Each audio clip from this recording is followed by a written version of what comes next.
Hey guys, welcome to Bastion Time. I am your host Bastion. This is it's not going to be quick. What am I even talking about? This video is going to be talking about one of the worst things that has happened in my life, besides the death of my mom and the death of one of my best friend's children. This is the thing that has possibly affected me the worst, and it is ongoing. So I'm being a little facetious there when I use that tone of voice, because I have nightmares about this at least once a month, if not once a week. So, story in a nutshell, my best friend has not communicated with me in years. And she and I have been best friends since high school. In fact, she was one of the last people that I ever dated back in high school. Last girls, meant to say, that I ever dated. I did date one other girl after her, but and we have been best friends since. And if you know anything about my age, I'm as old as the mountains, so that is quite a long time. And we have been ridiculously close, have told each other absolutely everything. And anyway, about 4 years ago, about 4 years ago, she started dating this woman. Oh, by the way, she also ended up turning out to be gay as well. Anyways, that's a whole other story. Anyway, she was dating this woman who I felt was emotionally abusing her. Basically, this woman, and I'm just going to use her name because I don't give an F, that woman, not my friend's name. My friend we will call Elizabeth. That is not her name, which is confusing because I do have a friend named Elizabeth, so hopefully that Elizabeth doesn't think, anyway, she'll know that I'm not talking about her. Elizabeth was dating this woman, an older woman. She always dates older women for some reason. And this woman, whose name is Deb, was dating this other girl named Nikki. Had previously been dating this girl named Nikki. Deb and Nikki had been in a very long relationship.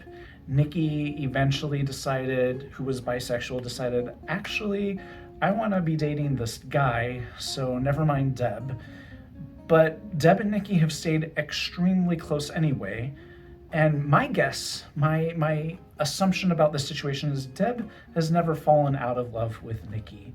And they're super close, they're best friends, they do everything together. They take multiple vacation trips, just the two of them together all the time. And so my friend, Elizabeth, would always feel kind of like the third wheel, because these two women had been in this long-term relationship and clearly weren't over each other. Anything that would go wrong at Nikki's house, instead of Nikki calling her boyfriend to come and fix it, she would call Deb, like, oh no, I can't fix this light bulb. And Deb would drop everything and rush over there and fix Nikki's light bulb, stuff like that. And then they would always have like these weekly like meetups, Deb and Nikki, and again, trips to Greece and stuff together constantly.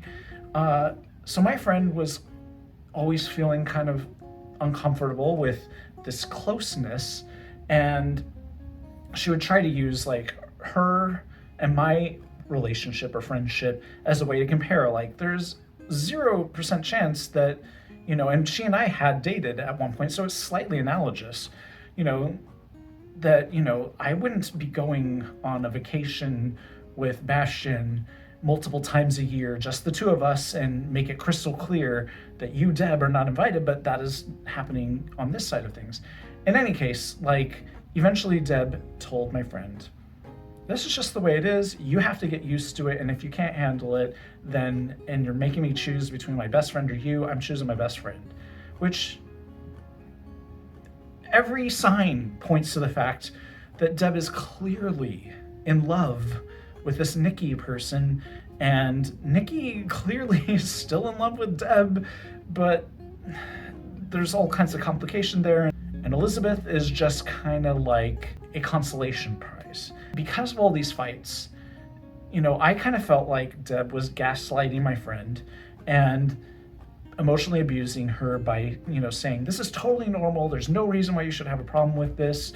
And there was like a specific Christmas situation where Deb and Nikki wanted to spend Christmas Day together and my friend wasn't invited, and things like that. Things where my friend was constantly being not invited, and it's clear these other two women were basically in a relationship, were excluding my friend. So, I was like, this is emotionally abusive for her to be telling you that, you're crazy for feeling awkward about any of this. Any human being would feel awkward about any of this. So when I use the term emotionally abusive, I think that's where things snapped.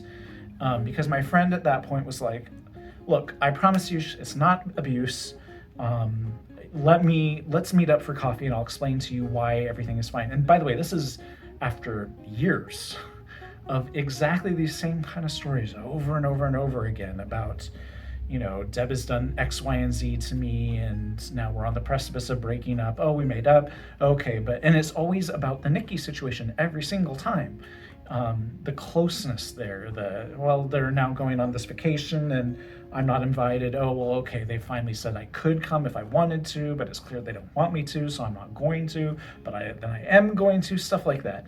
So in any case, and then there was this one vacation where my friend was planning for her and Deb to go on, just the two of them, but then Nikki got invited, and then my friend didn't end up going on the vacation that was planned for just the two of them. So in any case, here I am looking up for my friend and saying, this worries me, this sounds like emotional abuse, and she's saying, no, it absolutely isn't. Never mind. It's not as bad as I was making it out to be. Here, let's meet for coffee, and I will explain to you why it's not emotional abuse. And this is after more than 10 of these versions of these stories where it's clear it's emotional abuse. So I said to my friend, possibly rashly, I'm happy to meet you for coffee, but if your intent is to prove to me, I think I said something like Deb's virtues or something like that, then it's a waste of time because this is clearly emotional abuse. And as a result, I did not hear back from my friend for, at that point, I can't remember the exact period of time, but it was many months. And we have never had an argument quite like that before. We've had one previous argument, and maybe I'll get into that later in the video, but it doesn't really matter. But in any case, we basically never have arguments. And so we had one big one a long time ago. Actually, that one is relevant because it's sort of similar to this one. It's when I was dating that fellow named Scott, who was from Pennsylvania, from Pittsburgh, and had moved here. And my friend Elizabeth was explaining to me that the boyfriend that she had at that time, because yes, she used to think she was straight, the boyfriend that she had that time had this one specific problem, and I said, oh, that is kind of similar to a problem that I'm having with Scott, and here's what I did in that situation, and now things seem to be a little better between Scott and me as a result. And then she got very offended because she was like, no, the situation I was describing with Adam was very serious, and you're trivializing it by saying that you had the exact same thing and that you fixed it, and thus I'm somehow deficient because I couldn't fix it with Adam. I'm like, no, that is not what I'm saying at all. I was just relating to you. And she's like, whatever, don't talk to me ever again. And so I guess I should have realized way back then that something like this was bound to happen. The point is that only lasted for a few months, and then I had something kind of scary happen to me. I reached out to her and she was like, oh, by the way, I'm so sorry about all that. Let's just water under the bridge. Anyways, all these years later, it's very interesting that it's about me saying something negative about somebody she's in a relationship with. After saying that thing about Deb, I did not hear from her for close to a year. Then when I finally did, she texted me suddenly and was like, can I please call you? And I was at work, but I was like, oh, thank goodness she's finally calling me after all this time. So I was like, yes, of course. So I was like, I'm so sorry, work, I need to go now. So I went and talked to her for hours, and it was another Deb situation. She was like, oh my gosh, you were right. It was emotional abuse and we are separating now and blah, blah, blah, blah. And I'm sorry that, I treated you this way and all that kind of stuff. And I was like, whatever, who cares? What can I do to help you? And I thought everything was fine. My understanding is everything was A-okay at that point. She was now starting to date other women, and then I even babysat her kid again. I used to babysit her kid a lot and stuff. And then the last time that we met was at a midnight release for a book. And we went, and she brought this other friend with her who, she hadn't told me she was bringing this friend. And interestingly enough, she has had a similar situation with this friend that she brought with her, where this friend and her had a huge falling out. I can't remember what it was over, and they didn't talk for years, but then she and this friend reconnected. So in any case, I saw this friend and I was like, oh, I wasn't expecting you to bring her, but fine, whatever. Everything seemed fine. It was slightly awkward because this was the first time that we saw each other since the big blow up, I think. But in any case, it was slightly awkward, but it seemed fine. And then I never heard from her ever again after that. And I don't know why. And I contacted her a bazillion times by text, by Facebook message, by Instagram, just saying, what the heck is going on here? I contacted her a bazillion times through text, Facebook message, email, Instagram, saying, what the heck is going on here? Why aren't you talking to me? We didn't leave the conversation in any kind of, no harsh words were said or anything. There's no logical reason based on the last things that we said to each other why there would suddenly be no communication. I guess I'm remembering the story went a little bit differently, actually. So we saw each other, at that book release, and then we had texted back and forth after that quite a bit. And anyways, I went back and looked at our last texts, and there was nothing whatsoever. We weren't talking about Deb. We weren't talking about anything that could have had any kind of effect on her. So I was just like, I don't understand what's going on here. I never heard back from her ever again. And we have, of course, many mutual friends, but I didn't want to involve them. So I let a year or so go by. And then I communicated with one of our mutual friends because of a specific reason, which was that this mutual friend kept tagging my friend, Elizabeth, in a whole bunch of photos. And I was like, this is really hard for me to see because I don't even know why Elizabeth won't talk to me, So anyways, I reached out to this friend and I was like, I don't know if you know about this situation, but what the heck is going on with Elizabeth? And the friend was like, what? You guys aren't talking? I didn't know about that. And I was like, yeah, I don't know why either. And she was like, well, I can reach out to her and see what's going on. And then she sent me a couple days later a very weird message that was like, look, I don't want to get in the middle of this situation between the two of you, so I can't really say much, but I am sorry to hear that you guys are having a problem. And I was like, in the middle of what though? There's nothing to be in the middle of because there is no problem that I'm aware of. And if there is a problem, I just want to know what the problem is. So anyways, 3 years later, still have zero clue.